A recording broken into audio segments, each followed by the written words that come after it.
ክብርት ከንቲባ ወይዘሮ አዳነች አቤቤ የለውጡ መንግስት ለኢትዮጵያ ህዝብና ለአዲስ አበባ ህዝብ ያበረከታት የለውጡ ገጸ በረከት ናቸው። የጠቅላይ ሚኒስትሩን ራዕይ በሚገባ ተረድቶ በአዲስ አበባ ከተማ አስተዳደር ውስጥ በትክክል ምሳሌ በሚሆን መልኩ ያስቀመጡ መሪ ናቸው። ያመጡትን ለውጦች አንድ በአንድ ስንመለከት እንግዲህ ክብርት ከንቲባ አዳነች አቤቤ ቅድም የጠቀስናቸው ለውጦች አሉ።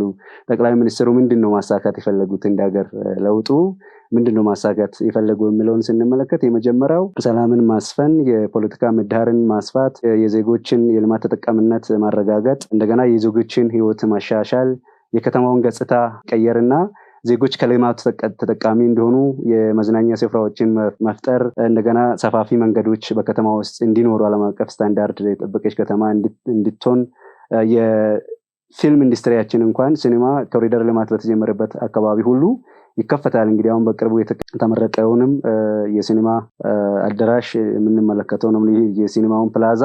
ከዛ አንጻር ዶክተር አብይ እንደ ሀገር ሊያመጡት ካቀዱት እቅድ ውስጥ በተግባር አዲስ አበባ ውስጥ ማረጋገጥ የቻሉት ምርጥ ከንቲባ ናቸው። ሴት መሪ ብቻ ሳይሆን ሴቶች ይችላሉ የሚለውንም የትም ቦታ ቢመደቡ መምራት ይችላሉ፣ ሀገር መቀየር ይችላሉ፣ ከተማን መቀየር ይችላሉ፣ ትውልድን መቀየር ይችላሉ የሚለውን ኮንሴፕት ወይም ይዘት በትክክል ያረጋገጡ ነው።